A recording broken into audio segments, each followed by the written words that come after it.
Hello guys, कैसे हैं आप लोग? बहुत अच्छे होंगे। आज आप लोग का इकोनॉमिक्स का परीक्षा हुआ, बहुत ही अच्छा गया होगा मेरे ख्याल से। आइए फटाफट आंसर की मिलाते हैं और हम लोग देखते हैं कि कितना नंबर है। कमेंट में ज़रूर बताएं। पहला क्वेश्चन है कि जीवन के आम कारोबार में अर्थशास्त्रियों का क्या तात्पर्य है, मतलब क्या तात्पर्य इसका अर्थ होता है। तो एक का हो जाएगा बच्चों सी आंसर, यानी कि मनुष्य की आर्थिक क्रियाएं। अगर हम लोग क्वेश्चन नंबर 2 की बात करते हैं, निम्नलिखित में से किसके द्वारा आपको गुणात्मक आंकड़े उपलब्ध होंगे, यानी कि गुणात्मक आंकड़े वो किसके द्वारा होगा, तो बुद्धि के द्वारा। 2 का हो जाएगा डी। 3 की बात करते हैं, आंकड़ा का संग्रह क्यों कहता है। तो हम लोग जानते हैं आंकड़ा का संग्रह जो है समस्या को स्पष्ट, वैध और समाधान। कोई बच्चा डी मारेगा लेकिन गलत है, आंसर हो जाएगा बच्चों सी।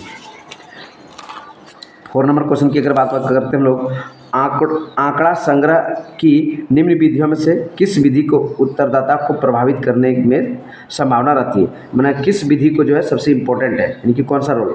तो व्यक्तिगत साक्षात्कार, यानी कि 4 का डी हो जाएगा। 5 नंबर की बात करते हैं, प्रतिचयन त्रुटि को कैसे दूर किया जाता है, यानी कि 5 नंबर की बात करें प्रतिचयन त्रुटि को हम लोग कैसे, तो प्रदर्श के आकार पर, कि 5 का हो जाएगा आपका डी आंसर। अगर हम लोग 6 की बात करते हैं, आंकड़ों का गुणात्मक वर्गीकरण का आधार क्या होता है। अगर 6 की बात करते हैं हम लोग, तो 6 का हो जाएगा बच्चों सी नंबर की विशेष गुण। ठीक है।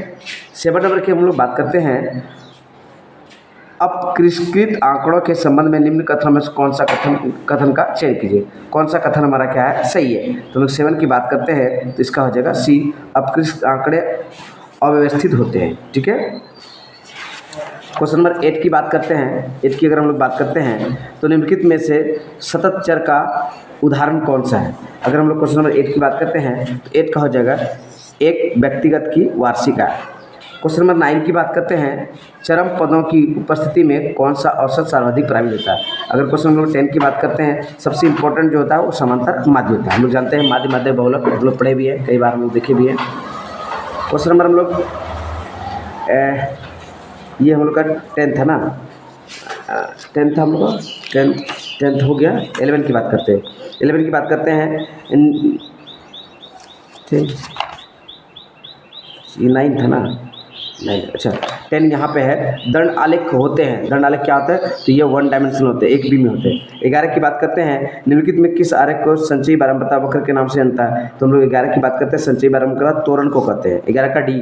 12 की बात करते हैं, बस सिंपल क्वेश्चन है कि इसके टोटल जोड़ के 1 2 3 4 5 है, 5 से भाग दीजिए, भाग देने के बाद आपका 56.2 आएगा, यानी कि 12 का आपका बी नंबर हो जाएगा। 13 की अगर हम लोग बात करते हैं, सर्वाधिक बारंबारता वाला चर का मान क्या कहलाता है। सबसे ज़्यादा चर जो होता है उसको हम लोग क्या कहते हैं, बहुलक। सबसे ज़्यादा बार आता है बहुलक कहलाता है। क्वेश्चन नंबर 14 की बात करते हैं, निम्नलिखित कौन सा कथन सत्य है।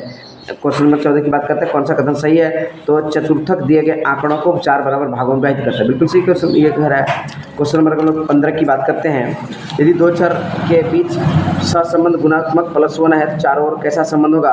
तो अगर हम लोग क्वेश्चन नंबर 15 की बात करते हैं, तो 15 का हो जाएगा बच्चों सी आंसर, पूर्णतः धनात्मक सहसंबंध होगा। 16 की बात करते हैं, कद फुट वजन के बीच सहसंबंध को, मैंने 16 का आंसर जो होगा वो हो जाएगा आपका डी, सहसंबंध गुणात्मक की इकाई नहीं होती। क्वेश्चन नंबर 17 की बात करते हैं, निम्न में कौन सा सूचकांक खुदरा कीमतों और औसत परिवर्तन को मापता है, यानी कौन सा खुदरा कीमत औसत कीमत को मापता है। तो उपभोक्ता कीमत सूचकांक 17 के डी होगा। 18 की बात करते हैं, तो औपनिवेशिक काल में भारत के विदेशी व्यापार का सबसे बड़ा पार्टनर कौन सा देश था। सबसे बड़ा अगर भारत का कोई पार्टनर देश था तो वह कौन था, चीन। औपनिवेशिक काल में जो था ना वो इंग्लैंड था। 18 का हो जाएगा आपका सी। 19 की बात करते हैं, टिस्को की स्थापना हम लोग जानते हैं, कई बार पढ़े हैं, 1907 जमशेदपुर टाटा। 20 की अगर बात करते हैं, बर्नियर ने अपनी भारत यात्रा में भारत के तत्कालीन किस देश का अधिक विकसित किया। तो अगर हम लोग 20 की बात करते हैं तो ये मिस्र के साथ किया था। 21 की बात करते हैं, तो प्रक्षेप योजना के उद्देश्य कितने वर्षों में प्राप्त करना होता है। तो प्रक्षेप का उद्देश्य जो है वह 20 वर्षों में प्राप्त करना होता है। अगर हम लोग 22 की बात करते हैं, 22 की बात करते हैं, तो 22 का आंसर हो जाएगा बच्चों 1950 में लघु उद्योग इकाई के निवेश की अधिकतम सीमा कितना थी, 5 लाख रुपया। 23 की बात करते हैं, आय चित्र द्वारा वस्तु पर लगने वाला कर को क्या कहते हैं। अगर किसी वस्तु पर जो कर लगता है उसे हम लोग प्रशुल्क कहते हैं। क्वेश्चन नंबर 24 की बात करते हैं, औद्योगिक नीति 1956 को किस वर्ष में योजना का आधार। औद्योगिक नीति 1956 में किस पंचवर्षीय योजना के आधार पर बनाया गया? तो हम लोग जानते हैं 24 का जो बच्चों द्वितीय पंचवर्षीय 1956 जब हुआ था, पहला है 1956, दूसरा इसका आंसर बी हो जाएगा। क्वेश्चन नंबर हम लोग 25 की बात करें तो 25 के निम्नलिखित में कौन सा अप्रत्यक्ष कर का उदाहरण है? तो हम लोग जानते हैं बिक्री कर क्या, अप्रत्यक्ष कर बाद की उपहार, संपत्ति और आय क्या है? ये प्रत्यक्ष कर, डायरेक्ट कर है। टाटा स्टील कितने देशों में कार्यरत है? तो हम लोग जानते हैं टाटा स्टील कितना 26 देशों में, तो 26 का आंसर डी हो जाएगा। 27 की बात करते हैं, विश्व व्यापार संगठन की स्थापना हम लोग जानते हैं WTO 1995, तो 27 का सी। अगर हम लोग 28 की बात करते हैं, कौन सा मानव पूंजी का स्रोत नहीं है? तो सड़क नहीं है, यानी कि 28 का आपका डी आंसर हो जाएगा। 29 की बात करते हैं, केंद्र सरकार के द्वारा शिक्षा उपकर के संचित राशि का उपयोग कितनी शिक्षा राशि में विकास किया गया था? तो हम लोग जानते हैं यह जो होगा आपका 29 का, यानी कि सी प्राथमिक शिक्षा पर होगा। 30 की बात करते हैं, शैक्षणिक प्रगति का एक सूचक निम्नलिखित में से कौन सा है? इसमें से कौन सा शैक्षणिक प्रगति का सूचक है? जानवे कहते हैं सी साक्षरता दर। आगे हम लोग बात करते हैं 31 का, आदर्श ग्राम योजना की शुरुआत कब हुआ था? 2014, यानी कि 31 का हो जाएगा डी।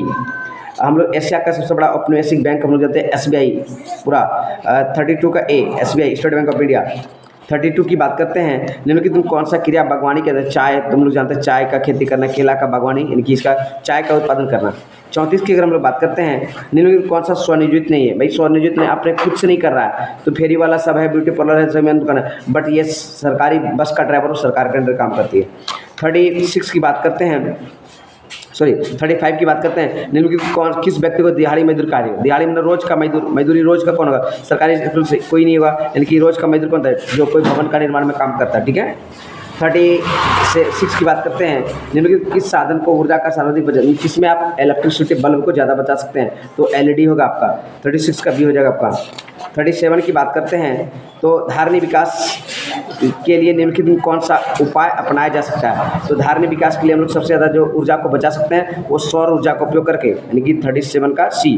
38 की बात करते हैं, एपिको, भाई चिपको था उत्तराखंड, एपिको पूछा है, यहाँ पे थोड़ा सा बच्चा गलती कर दिया होगा, उत्तराखंड में नहीं मारना होगा, इसका आपको कर्नाटक मारना होगा।